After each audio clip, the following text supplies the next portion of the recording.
Bonjour, c'est Cryptoly, j'espère que vous allez bien en ce mercredi 26 juillet 2023, c'est avec plaisir que je vous retrouve pour cette quotidienne. On va passer en revue l'actualité crypto dans lequel on va parler d'intelligence artificielle, de boom de la blockchain, de boom du .com, cette comparaison qui est assez forte. Ensuite on va revenir sur un petit peu des news crypto, que ce soit au niveau du Japon, que ce soit au niveau d'Avalanche. Vous allez voir qu'il y a pas mal d'activités, et ensuite on va faire un petit tour sur les news macro pour terminer sur un analyse technique dans lequel on est dans une zone qui nous donne pas forcément envie d'acheter, on va comprendre pourquoi et ça commence tout de suite.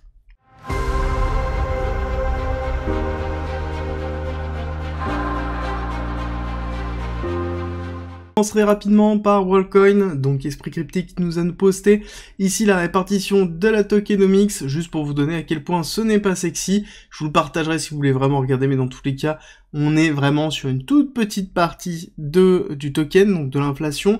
On va avoir énormément de libérations qui vont arriver dans les 3 ans qui suivent, donc il va falloir faire très attention à la dilution, c'est ce que je vous expliquais lors des différentes nouvelles. D'ailleurs, en parlant de Worldcoin, on a Lucas, donc l'Angleterre, qui est en train de se poser la question réellement sur la protection des données de la gestion de Worldcoin. Alors même si on a une réponse disant que tout se passe bien parce que Worldcoin est spécialisé dedans, ça n'empêche qu'il y a une véritable inquiétude, et je pense qu'il devrait avoir une véritable réflexion autour de ça. Au niveau des nouvelles, nous avons le Japon, notamment le Premier ministre qui réaffirme que le Web3 est une nouvelle forme de capitalisme et qu'ils sont bienvenus au Japon et que justement on devrait avoir Binance qui devrait pas tarder à se lancer au Japon. Donc c'est quand même un petit revirement parce qu'on avait quand même un positionnement du Japon il y a 1 an et demi, 2 ans qui était plutôt négatif, alors pas forcément contre, mais qui était pas forcément non plus pour. Et là ça y est, on a une mise en place de oui, donc on va voir ce que ça va donner, notamment dans le cadre réglementaire, parce que c'est surtout ça qui pose problème. On continue avec Avalanche, mais juste avant, pourquoi je vous montre surtout cette news? Parce que si vous l'avez remarqué, en bas nous avons quoi? Une publicité qui parle de quoi? De Worldcoin, donc déjà ça c'est pas forcément très positif, dans lequel en effet on a énormément de publicités qui arrivent sur un petit peu partout au niveau de Worldcoin, donc il va falloir faire très attention dessus, surtout quand on voit, comme je vous l'ai expliqué, une supply qui est horrible, et à côté on va avoir justement des problématiques liées certainement à l'enregistrement des données, donc il va falloir surveiller ce dossier, d'autant plus qu'on va avoir du push marketing très fort au vu des levées de fonds qui ont été effectuées et des personnes qui sont derrière.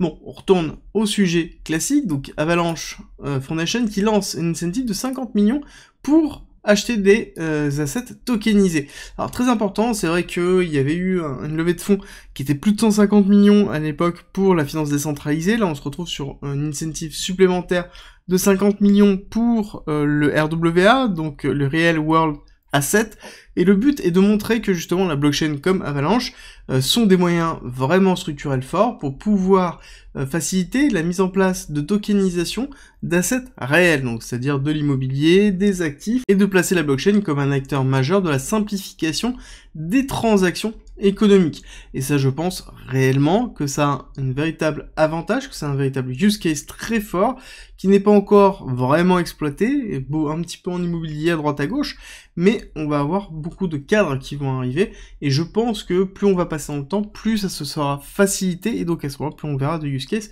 il serait pas totalement improbable de voir facilement la possibilité d'acheter des parts de société, ou en tout cas des parties de société, en token accessibles un petit peu partout, et très facilement. Donc ça, ce sera vraiment un véritable use case, et c'est pour ça que Avalanche, moi, m'intéresse toujours, c'est que je sais qu'ils ont encore de l'incentive, je sais que ça, c'est une première vague d'incentive, et on aura certainement une seconde vague qui arrivera quand on aura le bull run qui sera présent.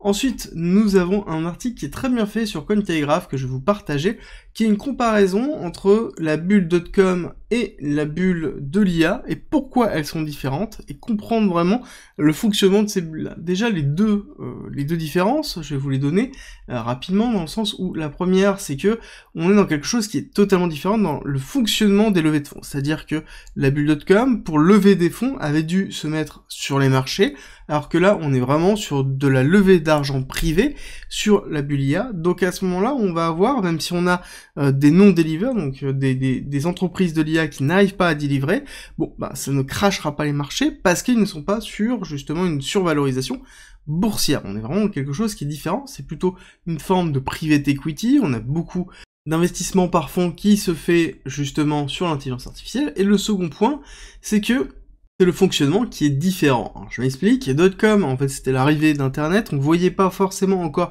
les utilisations fortes, on commençait à les discerner, mais ça restait quand même relativement loin de ce qu'on connaît maintenant, alors que l'intelligence artificielle a une bulle, alors qu'il y a eu déjà énormément d'années de développement, et que on a déjà énormément d'applications à l'intelligence artificielle, que c'est utilisé grandement dans l'optimisation de la productivité, etc.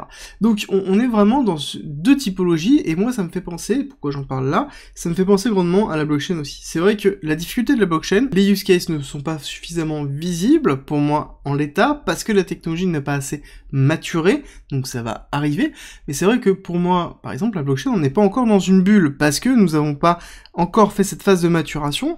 Internet, la .com était en cours de maturation, voire même avait fait une première phase de maturation. On n'est pas arrivé à ce niveau-là au niveau de la blockchain, et on va avoir les use cases qui sont en train de se positionner maintenant. Donc on a parlé notamment de la tokenisation des assets du monde, donc le Real World Asset, donc RWA, c'est un use case. On a la finance traditionnelle, donc à travers la finance décentralisée dans laquelle on a une révolution qui s'effectue dessus, donc on commence à avoir des use cases qui commencent à se mettre en place, mais ce n'est pas encore suffisamment fort parce que la technologie n'est pas assez maturée, et je pense qu'on va bientôt arriver dans potentiellement une bulle de la blockchain qui pourrait être représentatif de la bulle de l'intelligence artificielle avec un fonctionnement qui sera différent, encore une fois, et ça va être très intéressant à suivre. Côté macro, on se retrouve sur des chiffres de confiance qui sont un petit peu plus haut que prévu, mais ça reste quand même relativement faible. Ça a redonné un petit peu de jus, notamment au SP500, pas forcément au Nasdaq, on ira voir ça tout à l'heure. Et aujourd'hui, ce que l'on va attendre, c'est 16h, vente de logements neufs, très très important, et ensuite 20h et 20h30. 20h pour le FOMC, même si on sait que l'augmentation des taux vont être de 0,25, et la conférence qui va être très importante, parce que certainement ils vont préparer tout le monde à une seconde augmentation des taux, et encore, ce n'est pas forcément sûr. Je trouve que 5,5, je vous l'ai annoncé depuis assez longtemps, que c'était pour moi quasiment le taux terminal, ou 5,75 maximum, ça je vous l'ai annoncé depuis quasiment un an, donc là on est en train de se diriger dessus, on va voir vraiment le discours, quels vont être les mots qui vont être utilisés, ça va être analysé de toute façon par les marchés, et digéré par les marchés. Au niveau des nouvelles, on va pas se cacher que Microsoft et Alphabet nous ont fait une très très belle performance, c'est pour ça que je vous parlais de la récession. On voit que la récession au niveau des sociétés, oui c'est un petit peu plus compliqué que le trimestre dernier, mais on est quand même sur des performances qui sont plutôt positif, et on voit qu'on a des très belles réactions, notamment au niveau du, alors pas forcément du Nasdaq, mais du SP500, on voit qu'on a fait hier une petite bougie verte, le Nasdaq on est en train de s'enfoncer, et avant de continuer dans la partie technique, n'oubliez pas de me faire un petit like sur la vidéo si vous appréciez ce que je fais, ça soutient énormément la chaîne, ça aide à la visibilité, et ça me fait toujours très plaisir. Ensuite, au niveau de la macro, ce qui est intéressant, c'est toujours le DXY qui continue son avancée, bien qu'on a eu un retracement. Il va falloir vraiment surveiller ce retest bearish. Si on le casse, ça veut dire qu'on va avoir une pression très forte qui va se mettre en place sur les cryptoactifs. Et nous, ce que l'on va chercher principalement, ça va être quoi? C'est un retest ici, pour ensuite aller chercher plus bas, d'accord? Si on fait par contre, hop, tac, tac, et on repart, là par contre c'est vraiment pas positif, d'accord? Donc ça va être vraiment le DXY à surveiller, et ça va jouer énormément sur la macro aussi US, dans lequel la fin d'année va être vraiment primordiale. Au niveau du BTC, on est toujours dans cette schématique, d'accumulation de week-off, SCAR, STB, Spring, donc classique pour une accumulation de week-off. On est toujours sur le CME, donc sur le Chicago Mercantile Exchange, sur une accélération haussière que l'on a eue, et sur un retracement, une respiration normale. Alors au niveau de cette respiration, on a toujours ces niveaux dans lesquels on a fait un premier retest du niveau qu'on avait donné. On a d'autres niveaux qui sont beaucoup plus bas par contre. Les prochains niveaux pour moi sont plus 26 400, dans lequel on pourrait avoir un comblement de l'imbalance qui se trouve là, et un retest du 786. C'est un petit peu ce que j'attends personnellement, surtout quand on voit la pattern en 1 heure, on voit quelque chose qui est un peu moins sexy, dans lequel on a ici une accélération haussière qui est en train de se faire, mais ça on reconnaît pour les chartistes classiquement une continuité baissière, dans lequel hop, on retravaille, on casse à la baisse et on s'enfonce. La question, ça va être, est-ce qu'on va chercher tout de suite les 26 000 ou est-ce qu'on va faire une respiration avant?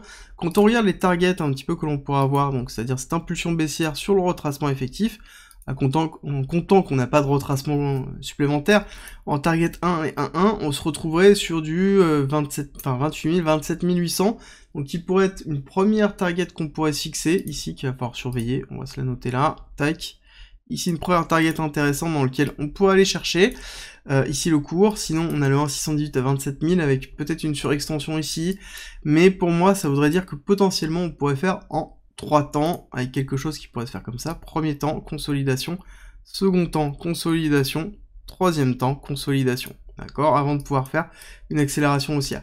Par contre, c'est vrai que si on se retrouve sur quelque chose qui, d'ici, nous mène là, je peux vous dire que ça va être compliqué à gérer. Je pense qu'il y aura beaucoup de personnes qui vont directement lâcher et qui vont capituler sur cette accélération baissière et on risque d'avoir des gros short squeeze. Le gros souci du short squeeze, c'est qu'il faudrait pour ça avoir de la liquidité. Je vous avoue qu'on n'en a pas du tout dans cette partie-là. D'accord?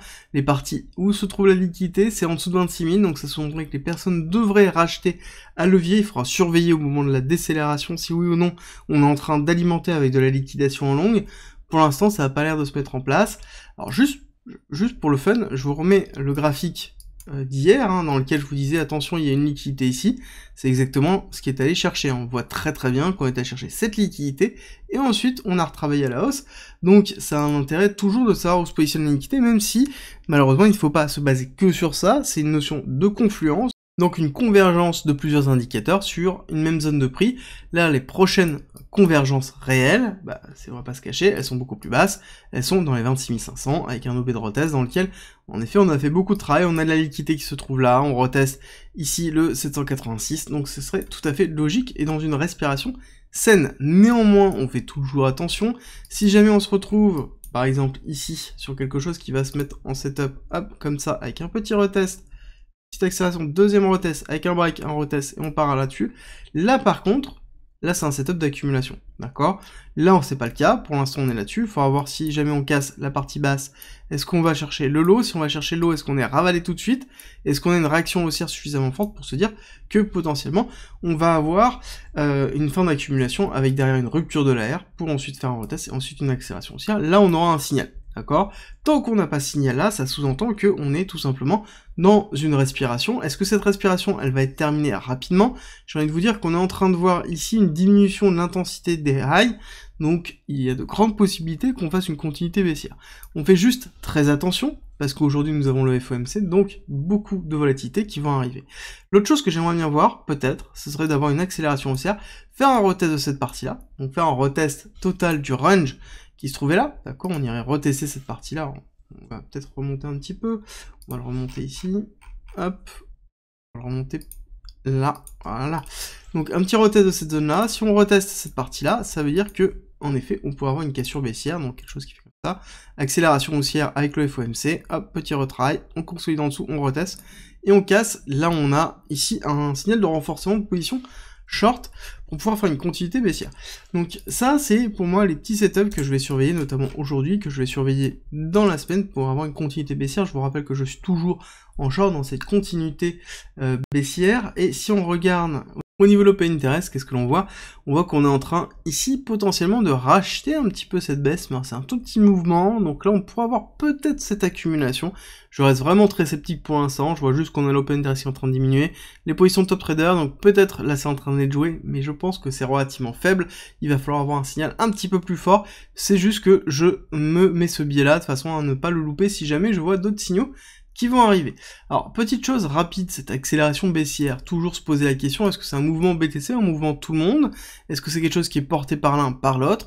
Donc là-dessus, j'ai fait total 2 divisé par BTC, donc total 2, ça veut dire la totalité des cryptos hors BTC, sur lequel je mets le ratio BTC. Ça me permet de voir la corrélation entre les deux. Quand on est flat, donc quand on ne bouge pas, quand on ne monte pas ou qu'on ne descend pas, ça veut dire que c'est corrélé. Ça sous-entend qu'on a quelque chose qui est cohérent et dans lequel toutes les cryptos bougent. Bon, bah voilà, on voit bien que là, c'est le cas. On a bien des mouvements qui sont corrélés avec une bougie de 3 jours. On voit bien que ça ne bouge quasiment pas. Il n'y a pas de volatilité au niveau de cette bougie. On n'a pas quelque chose comme ça qui s'est mis en place. Donc ça veut dire que c'est bien la totalité du marché qui est en train de réagir comme ça. C'est la totalité du marché qui est en train de respirer. Et ça, c'est très important de le prendre en considération. Ça veut dire qu'on n'a pas une manipulation juste du BTC. On a un ensemble de marchés qui retrace. Et on se retrouve à 13h30 pour la vidéo sur FTM, la crypto de Phantom.